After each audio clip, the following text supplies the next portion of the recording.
morning, superstars. It's so good to see you again today. I'm Ava. I'm Caden, and this month we're talking about the idea of a community garden. It's so fun to grow things from the ground up. Every year I like to grow things. Once I grew an avocado tree from the seed of an avocado, and every year we grow apples, pears and cherries from trees in our back garden. One year we grew so many cherries that we gave loads of them away. That's the whole point of a community garden, where you work together to grow things, to share with others and others in the community. A community garden is about serving others and putting them first. Jesus is the best example ever of someone who put others first, even when it cost him his life. In the book of the Bible called Philippians, chapter 2, verse 3, it says, "Don't do anything to get ahead. Don't do it because you are proud. Instead, be humble. Value others more than yourself." When you value others, you are actually showing that you value God and the example of Jesus' life. That's so true, Caden. Let's go over to Storylab to find out more. Welcome to Story Lab. This week, we're talking about humility, while we take a look at the story of a really unusual breakfast.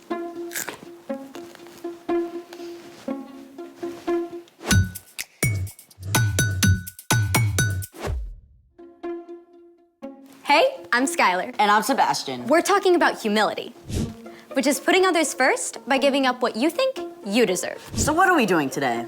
This. Taking out the trash. Take a look inside. Okay. Hold on. I feel like I'm doing surgery. Go ahead. One banana peel, eggshell, more eggshells, I like omelets. coffee grounds. Dark roast. This is the way. Ooh. Why are we doing an archaeological dig of your breakfast? Not just my breakfast. Let me guess, you lost a contact? Nope. I give up. What do you see? A bunch of garbage. I see pure gold. I think you need to get your eyes checked. This stuff can turn into something amazing. What? Ta-da! Dirt. Not just any old dirt. Compost. Compost is decayed organic matter used to fertilize and nourish garden soil. This stuff adds all kinds of nutrients. It can make plants grow like crazy. But how does all that turn into this? I'm so glad you asked. Let's make it. There are actually a bunch of ways to make compost. You can go outside and dig a hole about a foot deep, but you can also just compost on your kitchen counter with a bin like this. So you just dump the stuff into the bin and it turns to compost? Not quite. You need 2 ingredients for your compost recipe, greens and browns. I see green and I see brown.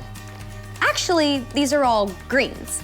Fruit and veggie scraps, eggshells, tea bags, and coffee grounds are all greens because they have a lot of nitrogen in them. If you have this many greens, you need 3 times as many browns. Ooh, will these do? Nope. Browns are rich in carbon, stuff like shredded newspaper, dried leaves, and cardboard. We need to feed our compost with 1 part greens and 3 parts brown. I'm on it. All right, that's 1 green and then 3 brown. There we go. Now we keep doing that, right? Yep. 2 2. and 3. 3. And then we need 1 of this. Yes. Well, it is basically garbage. That's it? Pretty much. You can feed your bin greens and browns, and with the right balance of carbon and nitrogen, it'll help it decompose quickly. And it also helps to turn it over every few days. What a cool way to turn something no one wants into dirt. Really helpful, awesome dirt. There's more than one way to make something good out of something not. It's time for... The story before the story. Today, we're in John, the 4th book in the New Testament. But before John, in the very beginning, out of a deep, deep love, God made an amazing world. But when people turned away from God, the world was broken. God made a plan to draw people back into a relationship. So at the right time, God sent his very own son, Jesus, to come live among us. When Jesus grew up, he traveled from town to town, teaching and healing. But the religious leaders made plans to get rid of him. Jesus was crucified on a cross and died. But early Sunday morning, Jesus returned to life. Lots of his friends saw him. Which is where our story starts. Take it away. Hey everyone, I'm Chloe. Hey, Chloe. After Jesus defeated death, he appeared to Mary Magdalene and then to his closest friends, and lots of other followers too. We can only imagine how amazed and overjoyed they were, and how many questions they had, especially Peter. I said 3 times I didn't know Jesus. Is he angry with me? Does he still want me to be his friend? It was true. The night before Jesus was crucified, Peter had promised he would die before denying Jesus.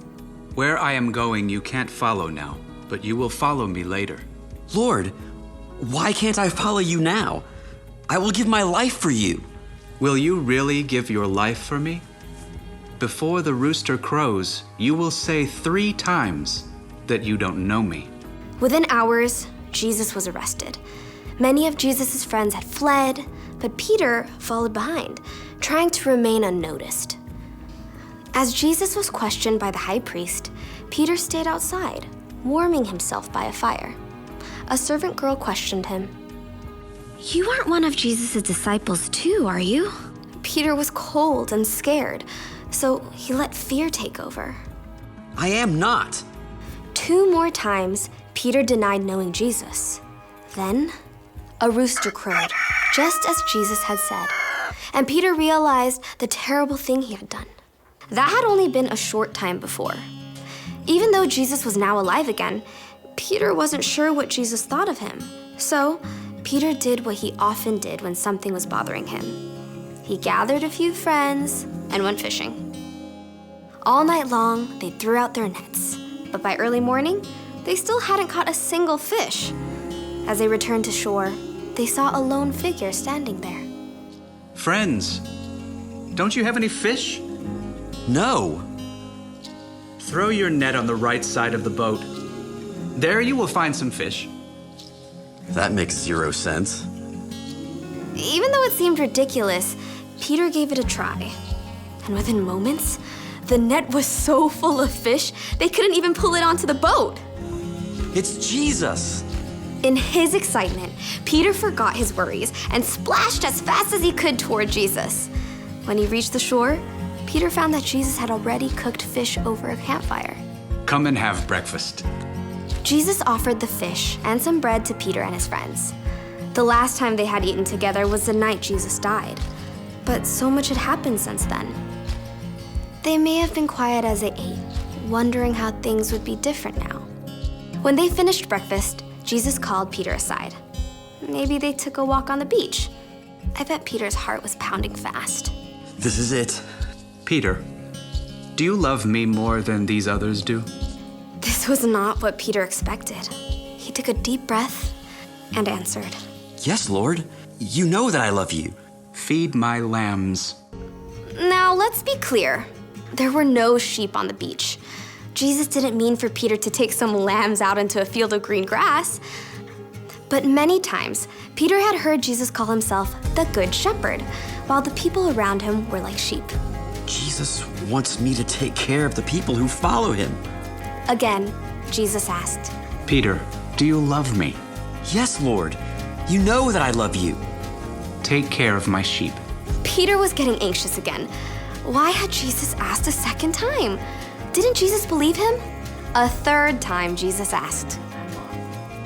Peter, do you love me? Lord, you know all things. You know that I love you. Feed my sheep. Peter was frustrated that Jesus kept repeating this until he realized. Jesus has asked me 3 times if I love him.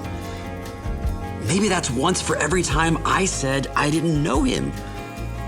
Jesus had not only forgiven Peter, Jesus was inviting Peter to care for all the people who would follow Jesus now and in the years to come. Following Jesus wouldn't be easy, but it would be worth it. Every step of the way. The end. Wow, so Peter really messed up, but Jesus still loved him. Yeah, Jesus didn't leave him hanging. Exactly. Peter was the one who denied Jesus, but Jesus took time to make it right between them. So, what's our part in the story? Well, if someone wrongs you, it's super easy to stay mad. But even if you feel like you have a right to stay mad, humility means choosing to forgive and make things right. Maybe your friend didn't call and invite you to their house on Saturday like they said they would. Instead of being mad and refusing to talk to them until they talk to you first, you can go to your friend. You can tell your friend you were hurt, but still care about them and want to hang out. Or your big sister promised to give you a ride to school, but she left early, and you had to wait for the bus in the rain. Instead of giving your sister the cold shoulder, go to her. Tell her that it wasn't okay, but you still love her. And if you are the one who hurt someone else, it's just as important to make things right with them. This is not easy stuff. But it's super important. You're absolutely right. See you next time. Bye, Chloe. So here's the thing. Put others first by making things right. Got it. Do you think Peter and Jesus composted their breakfast leftovers? No idea. Hold on a sec. All right. She looks hungry. Apple core?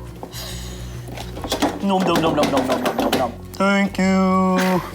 Thanks for joining us in the Story Lab. See you next time.